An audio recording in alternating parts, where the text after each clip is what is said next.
India کے شہر آگرہ میں مغل امپائر کے آرکیٹیکٹس کا ایک ایسا شاہکار موجود ہے جس کو آج پوری دنیا تاج محل کے نام سے پہچانتی ہے۔ 42 ایکڑ پر پھیلا دور سے ہی چمکتا ہوا یہ مقبرہ جہاں اپنے اندر خوبصورتی کے باغیچے سجائے ہوئے ہے، وہیں اس کے اوپر غم اور اداسی کے کئی بادل ابھی تک منڈلا رہے ہیں۔ زیم ٹی وی کی ویڈیوز میں ایک بار پھر سے خوش آمدید۔ ناظرین، لگ بھگ 400 سال پہلے بنائی جانے والی یہ خوبصورت بلڈنگ جہاں اپنے دور کی سب سے بڑی اور سب سے شاندار بلڈنگ ہوا کرتی تھی، وہیں آج اس کو دنیا کا 7واں عجوبہ بھی مانا جاتا ہے۔ اس عالیشان اسٹرکچر کو بنانے میں 20,000 مزدوروں نے دن رات خون پسینہ بہایا، اور وہ بھی 1 یا 2 سالوں تک نہیں بلکہ پورے 22 سالوں تک۔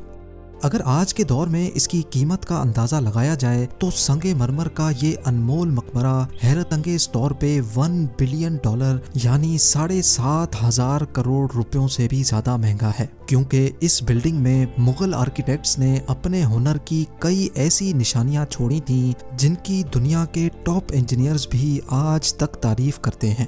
اس بلڈنگ کو ایسے ڈیزائن کیا گیا کہ جب مین گیٹ کے پیچھے سے اس کو دیکھا جاتا ہے تو یہ کافی بڑی لگتی ہے، لیکن جیسے ہی مین گیٹ کی طرف بڑھا جاتا ہے تو آٹومیٹیکلی اس کا سائز چھوٹا ہوتا جاتا ہے۔ دماغ کو چکرا دینے والی یہ کوئی پہلی ٹرک نہیں تھی جو مغل آرکیٹیکٹس نے استعمال کی ہو۔ اس کے گرد چاروں میناروں کو بالکل سیدھا کھڑا نہیں کیا گیا، بلکہ یہ مینار باہر کی طرف تھوڑا جھکے ہوئے ہیں، کیونکہ اگر ان کو سیدھا کھڑا کیا جاتا تو دور سے دیکھنے پر یہ اندر کی طرف جھکے ہوئے لگتے، جیسا کہ ان مسجدوں میں آپ دیکھ سکتے ہیں۔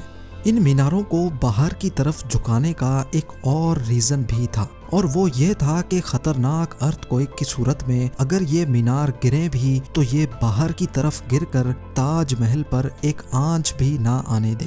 لیکن آخر ماجرا کیا تھا کہ اس کو بنانے والے کسی صورت میں اس پر ایک خراش بھی برداشت نہیں کر سکتے تھے۔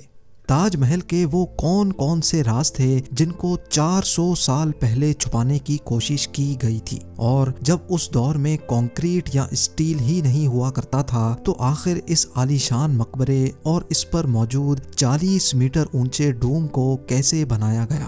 یہ سب اور اس سے بھی زیادہ آپ جان سکیں گے آج کی اس اسپیشل ویڈیو میں۔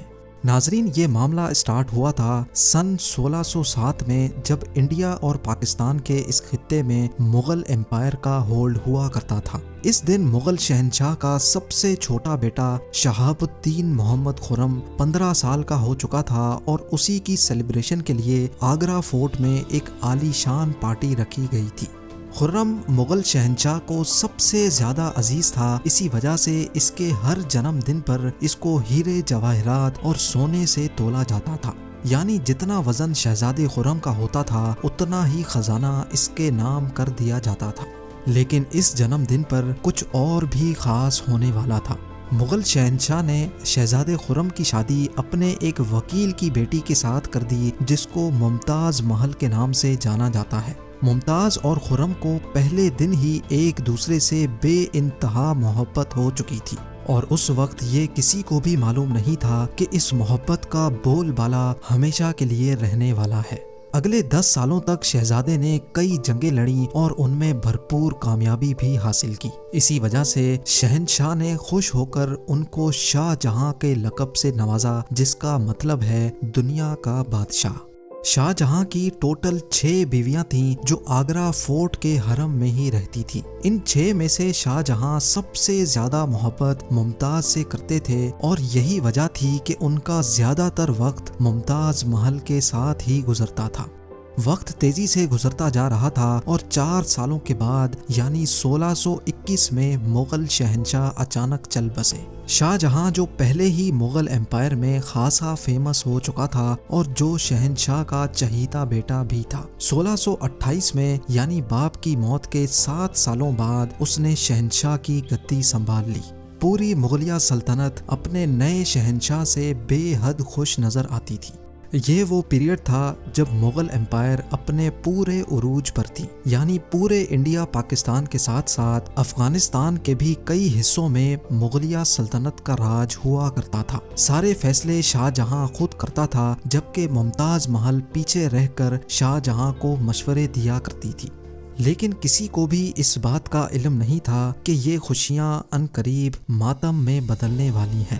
گدی سنبھالے ابھی 1 ہی سال گزرا تھا کہ ایک بار پھر سے مغل امپائر کو دشمنوں کا سامنا کرنا پڑا۔ اگلے 2 سال جنگ چلتی رہی اور شاہ جہاں کو اس جنگ میں بھی بھرپور کامیابی نصیب ہوئی، لیکن شاہ جہاں ابھی اس کامیابی کا جشن مناتے کہ ان کو ایک افسوسناک خبر سے آگاہ کیا گیا۔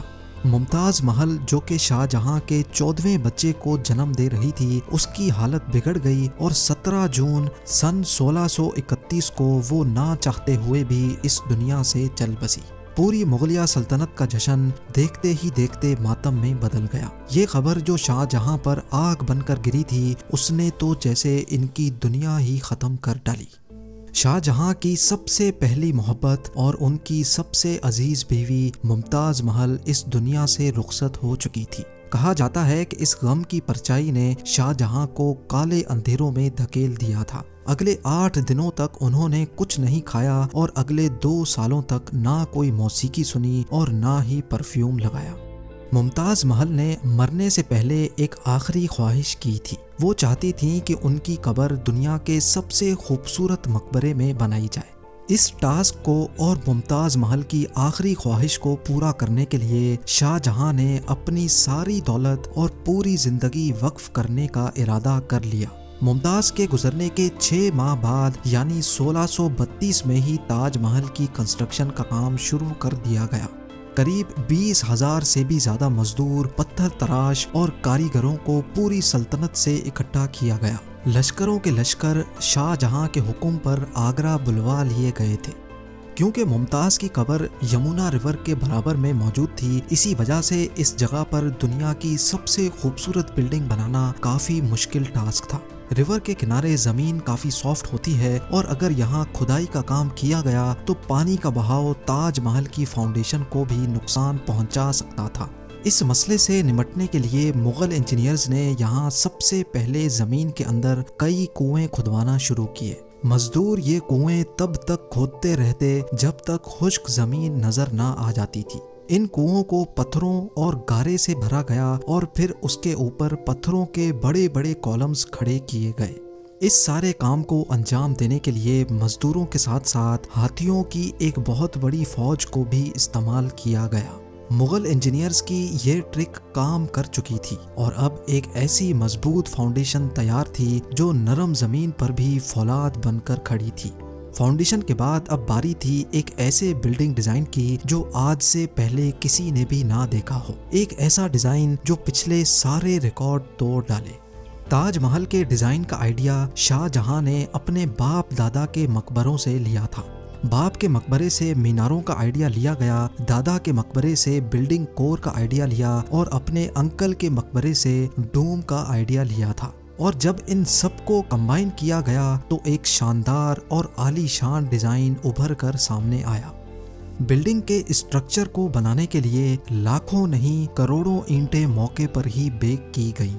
یہ سب اتنا آسان نہیں تھا اور اس میں لا تعداد پیسے بھی بہائے جا رہے تھے۔ ہر گزرتے دن شاہی خزانہ تیزی سے خالی ہوتا جا رہا تھا، لیکن شاہ جہاں کو کسی چیز کی پرواہ نہیں تھی، بس ان کو یہ کام ہر قیمت پر کمپلیٹ کرنا تھا۔ کہا جاتا ہے کہ تاج محل کی کنسٹرکشن میں اتنے زیادہ لوگ لگائے گئے تھے کہ ان کی وجہ سے آس پاس کے علاقوں میں کھانا پینا ختم ہو گیا تھا۔ 20,000 مزدوروں اور کاریگروں کی ڈیمانڈ پوری کرنے کے لیے شاہ جہاں نے آس پاس کے تمام علاقوں سے اناج آگرہ منگا لیا تھا۔ کئی سالوں کی محنت کے بعد بلڈنگ کا اسٹرکچر کمپلیٹ ہو چکا تھا اور اب باری تھی اس کو سنگ مرمر سے سجانے کی۔ یہ سنگ مرمر آگرہ سے 400 کلومیٹر دور راجستھان سے منگایا جانا تھا، کیونکہ یہاں کا مکرانہ ماربل آج تک دنیا کا فائنسٹ ماربل مانا جاتا ہے۔ شاہ جہاں نے تاج محل کے لیے پورا مکرانہ ماربل ریزرو کر لیا تھا، یعنی جب تک تاج محل کی ڈیمانڈ پوری نہیں ہو پائے گی تب تک کسی کو بھی یہ ماربل خریدنے کی اجازت نہیں تھی۔ 1000 ہاتھیوں کی مدد سے ہزاروں ٹن وزنی ماربل راجستھان سے آگرہ منگایا گیا۔ تاج محل کا یہ خوبصورت ڈوم اتنا بڑا ہے کہ اس کا اندازہ صرف آنکھوں سے دیکھ کر ہی لگایا جا سکتا ہے۔ آج کل اس طرح کے ڈوم بڑی آسانی سے اسٹیل اسٹرکچر پر بنائے جا سکتے ہیں، لیکن 400 سال پہلے 40 میٹر اونچے ڈوم کو بنانے میں ان کے پاس صرف پتھروں کا ہی سہارا تھا۔ اس ڈوم کو بنانے میں مغل انجینئرز نے جو اسٹریس کیلکولیشن کی تھی اس کی آج کے انجینئرز بھی بہت تعریف کرتے ہیں۔ تاج محل کی فنیشنگ کے لیے اس کو پیٹرا ڈورا یا پرچن کاری سے ڈیکوریٹ کیا جانا تھا۔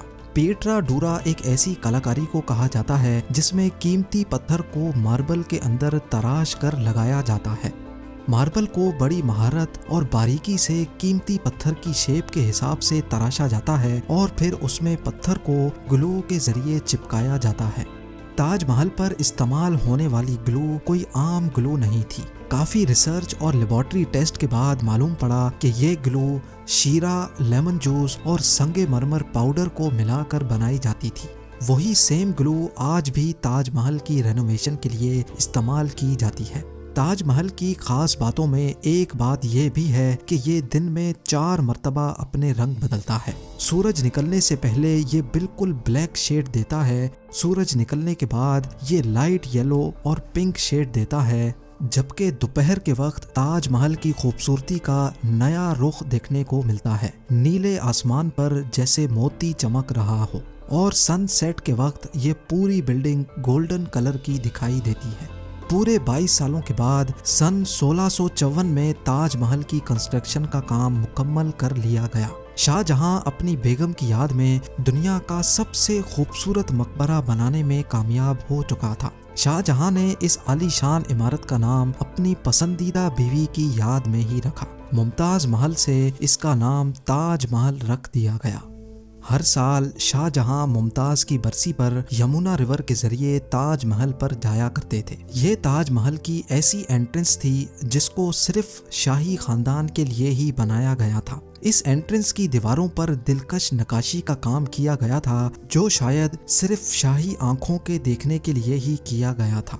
شاہ جہاں کا یہ مہنگا ترین پروجیکٹ کمپلیٹ تو ہو چکا تھا، لیکن اس نے مغلیہ سلطنت کو تباہی کے کنارے پر لا کھڑا کیا۔ 4 سالوں کے بعد یعنی 1658 میں شاہ جہاں اور ممتاز کے اپنے ہی بیٹے نے شاہی تخت الٹ دیا اور خود مغل امپائر کا شہنشاہ بن گیا۔ شاہ جہاں جو پچھلے 30 سالوں سے اس تخت پر راج کر رہے تھے، اس کو قیدی بنا کر آگرہ فورٹ میں ہی بند کر دیا گیا۔ صرف ایک فیسلٹی ایسی تھی جو شاہ جہاں کو دی گئی، اور وہ یہ تھی کہ جس کمرے میں اس کو بند کیا گیا تھا اس کی کھڑکی سے وہ تاج محل کو دیکھ سکتے تھے۔ 8 سال قید میں رہنے کے بعد 74 ایئرز کی ایج میں شاہ جہاں بھی اس دنیا کو الوداع کر گئے۔ شاہ جہاں کا اب ممتاز سے دوبارہ ملنے کا وقت آ چکا تھا اور ان کو تاج محل میں ہی دفن کر دیا گیا۔ امید ہے زیم ٹی وی کی یہ ویڈیو بھی آپ لوگ بھرپور لائک اور شیئر کریں گے۔ آپ لوگوں کے پیار بھرے کامنٹس کا بے حد شکریہ۔ ملتے ہیں اگلی شاندار ویڈیو میں۔